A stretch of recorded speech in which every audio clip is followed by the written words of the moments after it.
जिंदगी भर की कमाई है वो। मगर ये सब आप हमें क्यों बता? क्योंकि यही तो हमारा आज का टॉपिक है। लेकिन पहले इंट्रो।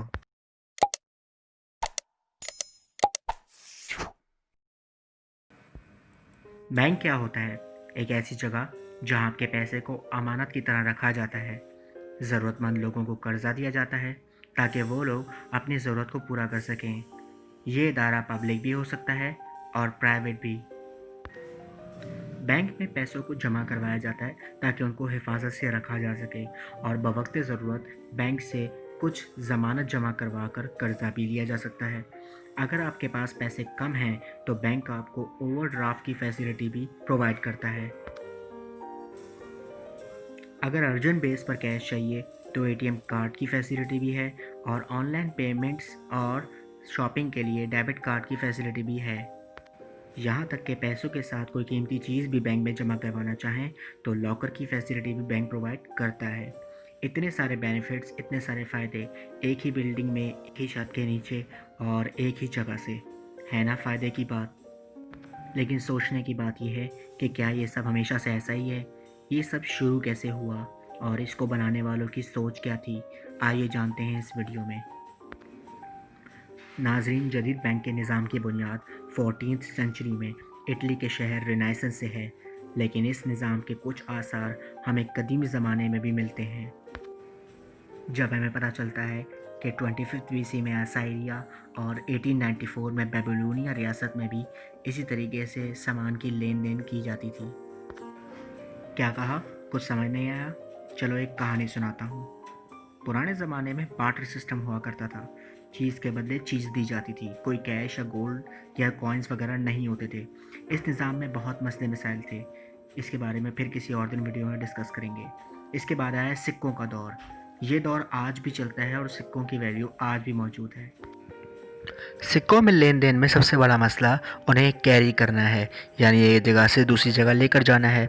लोग हिफाजत के लिए उनको ज़मीन में दफन किया करते थे, लेकिन इसमें बहुत बड़ा मसला ये था कि कल को खुदा न खास्ता अगर आपकी डेथ हो जाती है या आप वो जगह भूल जाते हैं या उस जगह पर कुछ और तामीर हो जाता है तो आपकी दौलत आपके हाथ से गई, आपके फैमिली वालों को भी वो नहीं मिलेगी।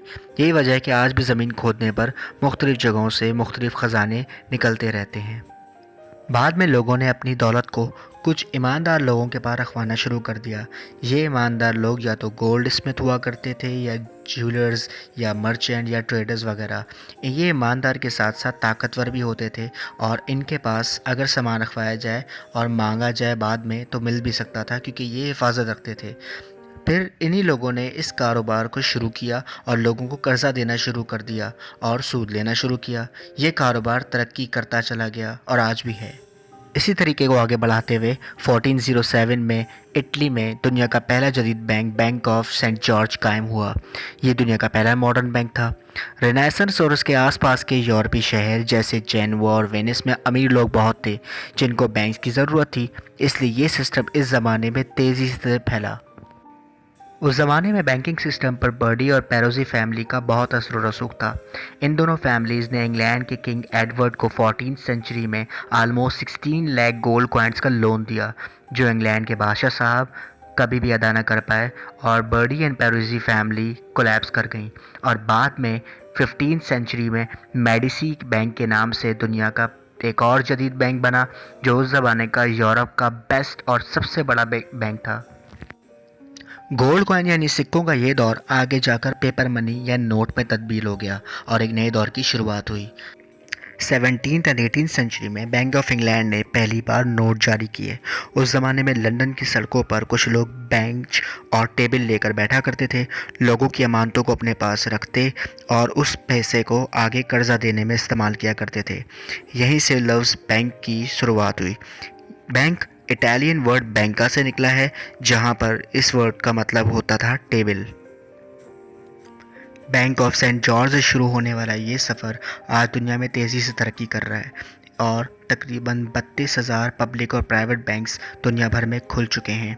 अगर दुनिया के सबसे बड़े बैंक्स की लिस्ट पर नज़र डालें तो यहाँ पर हमें ज़्यादातर चाइनीज़ बैंक्स नज़र आते हैं, जिससे अंदाज़ा लगाया जा सकता है कि चाइना इस फील्ड में बहुत तेज़ी से तरक्की कर रहा है। बैंक्स काम कैसे करते हैं? इनका मेन सोर्स ऑफ इनकम क्या है और इनके फंक्शंस क्या हैं, ये सब जानने के लिए आपको हमारी अगली वीडियो का इंतज़ार करना पड़ेगा। तब तक के लिए अल्लाह हाफ़िज़।